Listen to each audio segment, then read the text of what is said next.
others. Yesterday we mentioned about an article on Imam Hassan Islam. So this is the link. It is known as Imam Hassan Myth of His Divorces. This is by Said Akhtar Rizvi. So if you go to Islam, just write myth of divorces. No, because there are myths. There is a lot of propaganda by Banu Abbasi and Banu Umayyah against Imam Hassan Islam, because he did a peace treaty with Muawiyah, and Muawiyah wanted to just make his son Yazid to become a Khalifa. So they did all this kind of propaganda to just justify appointment of Yazid, you can see. So it's a good article. Since we just celebrated Imam's birth yesterday, I would advise people who have not read this article, you should read this thing.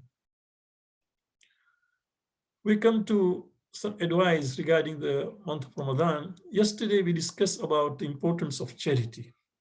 I thought I will also end this discussion by discussing do's and don'ts of charity. What are the do's and don'ts when we give charity? Just a few reminders to myself, right? Number one is spend secretly and openly. Sirra wa alaniya. You'll find the word sirra wa alaniya in the Quran not only once, 1, 2, 3, 4, 5 times. You can see I've given you all the verses, right? Surah Al-Baqarah, Surah Al-Ra'd, Surah Ibrahim, Surah Al-Nahl, and Surah Al-Fatih, right? All these surahs have this sirra wa alaniya. Spend secretly and openly. Why secretly? So that just to be sincere. Sometimes, for example, let's say that there is very good cause you want to give, and you are sitting with your wife or your spouse on a table, and he or she says that I'm going to give this thing, and you know that this cause is good. Let her do, or let him do, and you also have the plan to do it. Don't even tell her, just do it because it's a good cause. Let she spend her part, and I'm going to give because it's a good cause, and nobody knows. That's what secret. When you give it secretly, nobody knows except Allah subhanahu wa ta'ala, right? Or we are not boastful, right? Public spending sometimes is important because it happens that, for example, there is a very good cause that organization or that person who is in need is suffering and nobody is helping. When you do it in public, then say, oh, mashallah, this person is doing it. It must be a good cause. Let me do it also, right? Or for example, let's say that somebody who is earning less than me is also giving. Then I will be put ashamed that no, Allah has given more. I should even give more than this person. So public spending also is sometimes important. Sirrun wa alaniya, you'll find the Quran, this will be there. Then number 2 is never remind the receiver of what you're given. If, for example, you're given somebody something, forget about it. Luqman said to his sons, one thing you should always forget is good you do to others. One thing you should never forget is good done to you. You see? So this is it, that you never remind the person that I had helped you, or I had supported you, or I had sponsored you. No, never.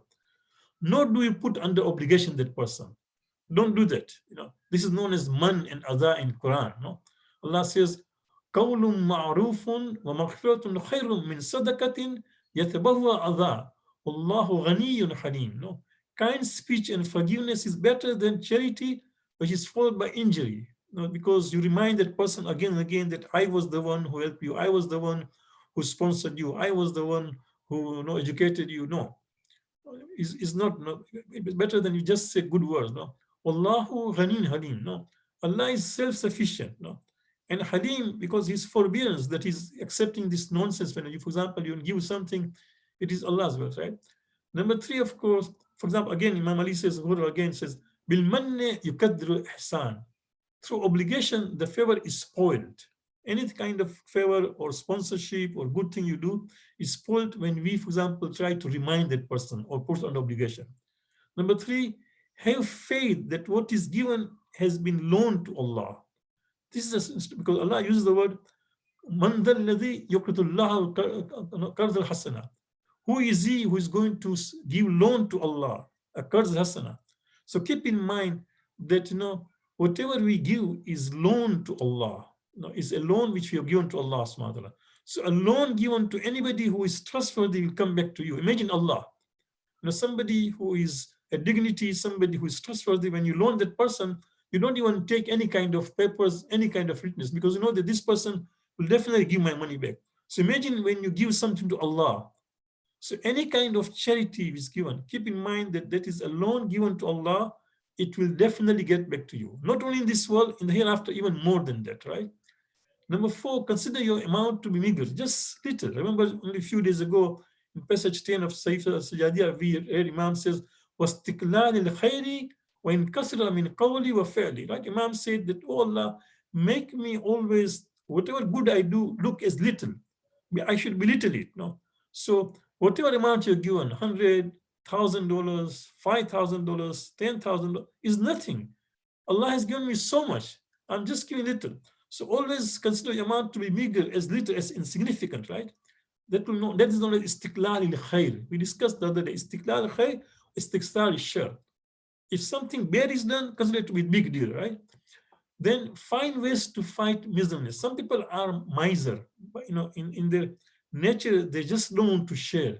You find because there's so much attachment to the wealth that they cannot do that. Find ways to fight it. Try to see, a person also sometimes need training. There are certain things we need coaching and training. So if somebody, for example, you find we get this complaint, sometimes the spouses come to her that my husband or my wife is very, miser, just does not allow me to spend. Every time I do that, and they just give me a big lecture that why you're doing it, right? So keep in mind that try to find miserliness. Imam Ali Islam has a beautiful, he says, whoever is miserly with himself is more miserly with others. If you find a person is also miserly with his own family, he's not ready to even spend with the family, he'll be even worse with others, right? Because you can imagine with himself, with his family, is suffering. What happens that all the wealth is just leave behind and others are going to use now. Any questions, any clarifications? Thank you, Sheikh. Anyone has a question, feel free just to unmute yourself. Sheikh, we had one question just at the end of yesterday's discussion. Will you yield the most benefit from reciting this dua in English or in Arabic? Or if they don't understand Arabic, is it better to recite this in English? Good question. Very good question. When it comes to dua, it is important that we should read in our language we understand, because dua is supposed to, change you. Dua is supposed to bring about that kind of humbleness and that, humility. But we sometimes also read in Arabic. Why? Because if we don't do that, down the line, 5 years from today, 10 years from today, 15 years from today, 20 years from today, these duas will just disappear. Look at our Christian neighbors, right? Go to the neighborhood. I live in Canada. In every corner, there's a church. Go to a church. Forget about somebody's home. Go to a church. They allow you. Just go there and ask them to give you the Bible in its original language, Hebrew or whatever language it was that give us. And they would not even have it in the church. Forget about in the homes. But today in every Muslim home, there is a Quran in Arabic, right? There's a Mafath al-Jinan with the Shias houses. So we also read in Arabic because these are the words of Masumeen, and you want that original to be kept. But yes, we should actually, for example, let's say that this is month of Ramadan, we are reciting Dua Iftitah. I would suggest that we should, for example, for 4 days we should read in English and 3 days we do in Arabic. Or for example, you can say half dua you read in Arabic and half in English, and the following day you read another half. You can do that, right? Because this dua has so powerful messages. It's supposed to change us, and that will only happen if you understand it. Thank you. There's sort of a two-part question. I'll try and read out both parts because I think they're connected. Can you clarify about today's discussion? It basically means you reap what you sow. How can this be applied when we see examples of injustice that was done on our Prophet, sallallahu alaihi wasallam? The Prophet was treated unjustly despite never being unjust. And the follow-up, which I think is related, is when someone is not being fair with me, does that mean I deserve it, or am I being unjust? Or am I being tested? Sorry, am I being tested?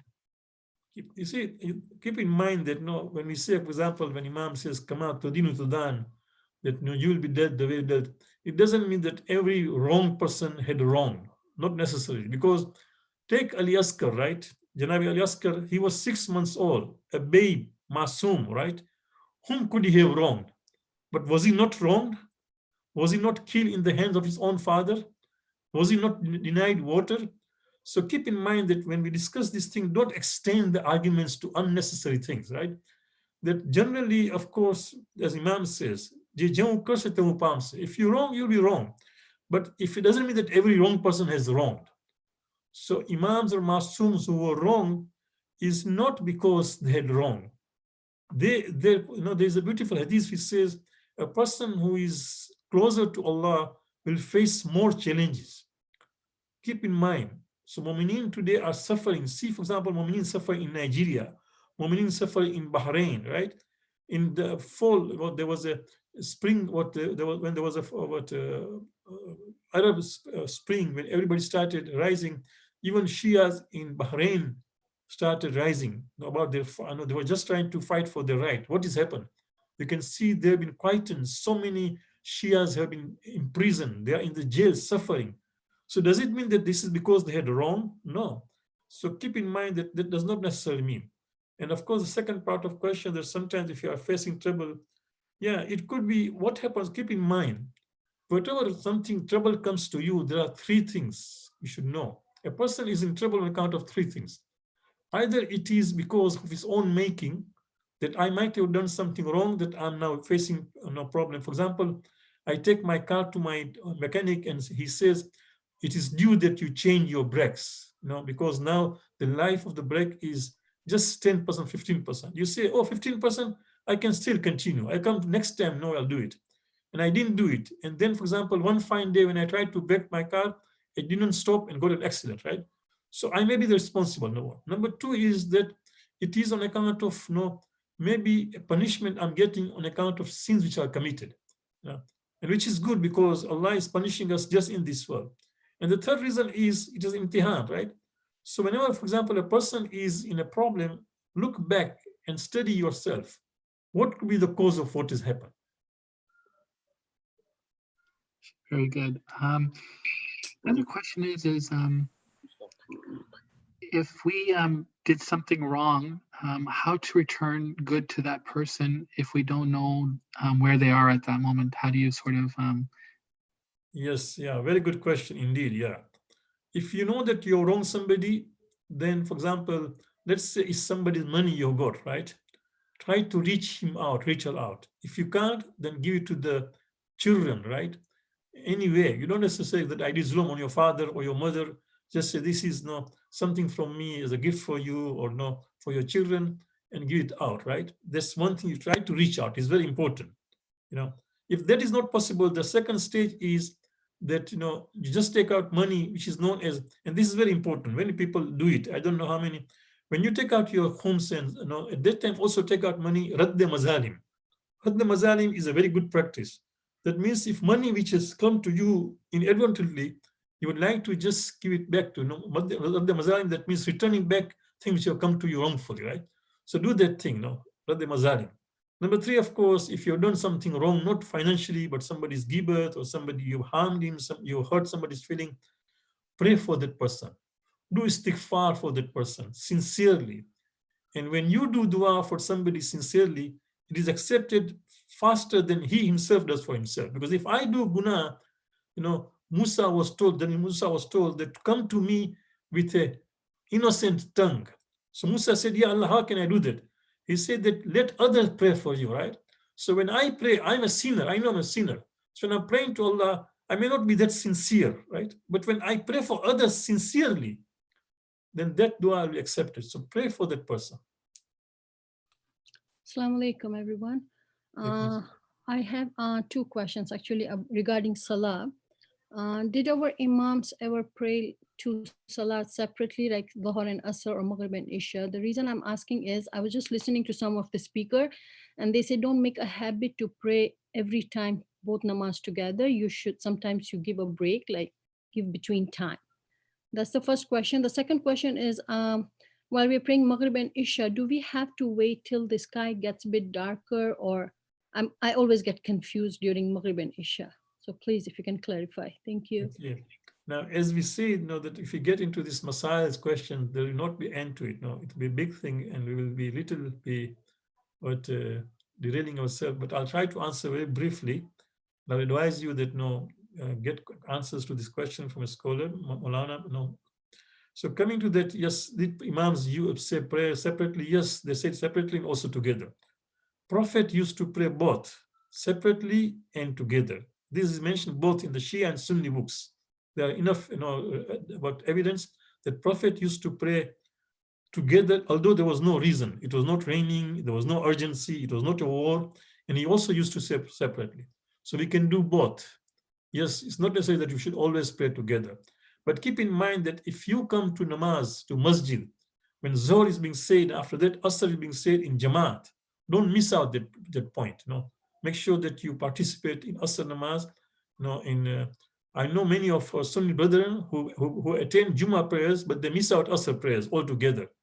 There's so much give importance of Jummah, but they miss out Asr altogether. Until they go home, maybe they pray or not. So keep in mind, yes, you can combine also sometimes, you can also say together. Both are fine, right? And as far as, for Isha is concerned, yes, depending, just look at the books of Masail of your Mujtahid, that there is a Fazilat time of Maghrib, and after that, Isha time begins.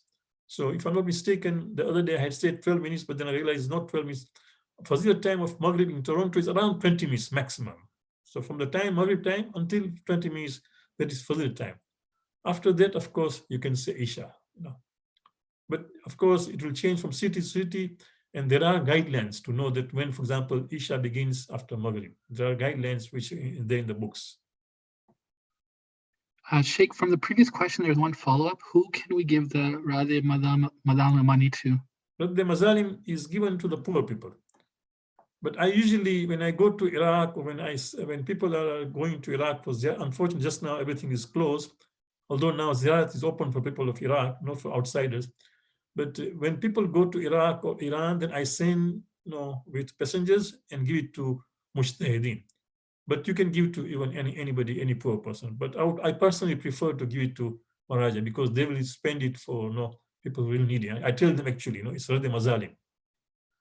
It's Radde Mazalim, R-A-D-D-A, Radde Mazalim, M-A-Z-A-L-I-M, Mazalim, Radde Mazalim. Very good. There's a few more questions on the chat, but before we get to them, just want to make sure anyone who wants to ask has a chance as well. Anybody, let's just unmute yourself, please. Assalamu alaikum. Alaikum salam. My question is regarding back to the passage that we just covered today. The first part of the passage where it says, "Oh Allah, do not let me wrong, let me not be wronged while you can repel from me." I just wanted to clarify and see, does that refer to just the physical harm that's being placed to those who are oppressed, or can it also be related back home where for somebody, for example, struggling with mental health, or their upbringing wasn't the greatest as they wanted it to be, for example? Can it be referred to those as well, or is it just towards those who are actually being physically oppressed in the lands? Sorry, physical oppressed, so what else you said? Like those who are struggling with mental health, or like their upbringing with they were brought up in a troubling household. I see. Yeah, okay. Yeah, of course, any kind of wrong. Zulm is not only physical, it can be mental, can be physical, can be financial, even the way we deal with our spouses, right? Or our children. For example, being an elder of the community of my home, I sometimes try to favor one child over the other child. They're both my children. Or for example, I favor my daughter over the son, or son over the daughter. All those things are zulm. So keep in mind that it's not repeated to it's not confined to physical harming. No, any kind of zulm which can leave that kind of mark in a person. No? So it's important. And that's why you can see that we have been asked not to physically, beat our children or be careful, or even mentally, right? Not to torture them. Thank you. Any other questions for people online? Can we give any amount on Radhe Madal money, or does it have to be exact same amount? What if we don't recall the exact amount? Yeah, remember I said earlier, my teacher used to say, it's better to be Mazlum than Zalim. So let us say that something has come to you. You don't remember, was it $10 or $12? I would rather give $12. So just go on a higher side, just to be safe, right? In any case, now it goes to a poor people, so give something more. think there's a few other questions, but they're kind of, I think you've answered them. There's one more question. It's completely off topic, but let me see. I guess if the person is having, discussions with the Sunni brothers, and we're sharing hadiths, should we refer to Mullah as Imam Ali or just Hazrat Ali with our non-Shia friends? Is there any protocol for that?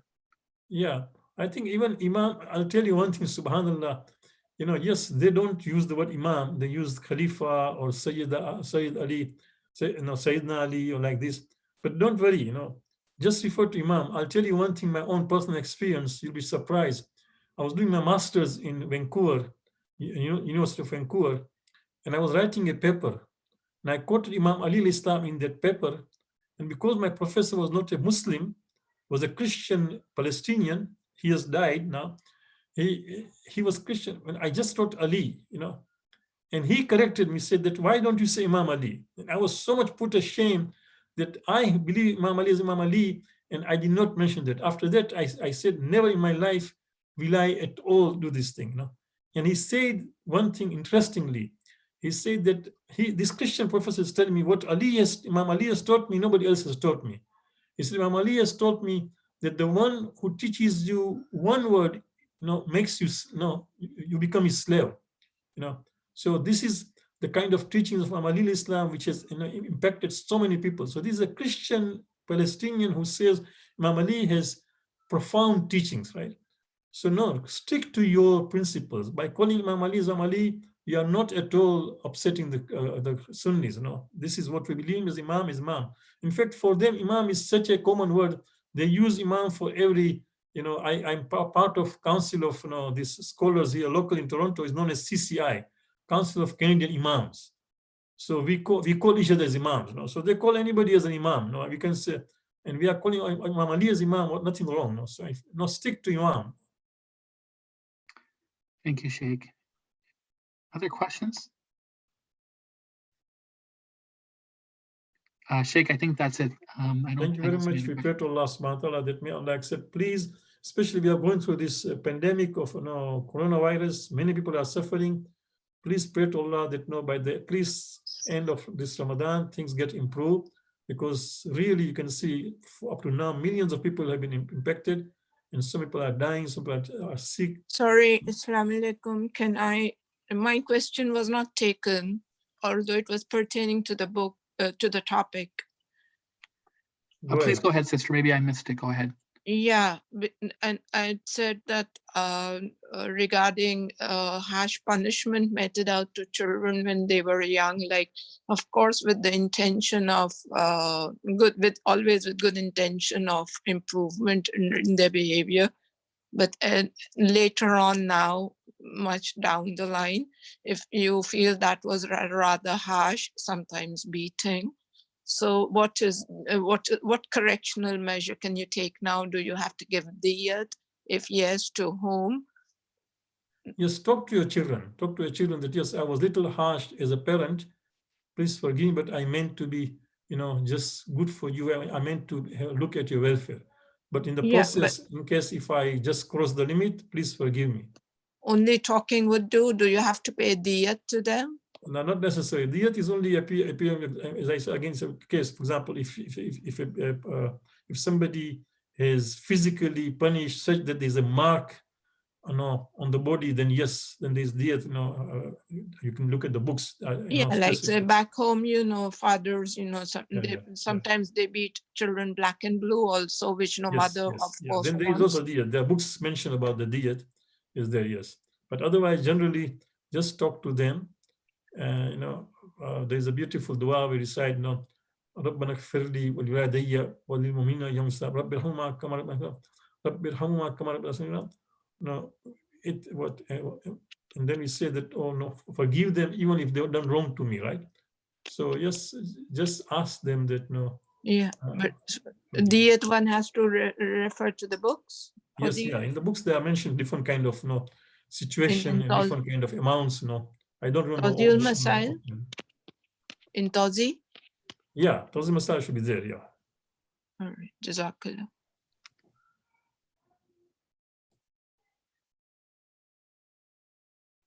Thank you again. Inshallah, please pray for each other, inshallah. وصلي على محمد وآله الطاهرين اللهم صل على محمد وآل محمد. Hassan, thank you, everyone. See you all tomorrow, inshallah. Inshallah. Thank you.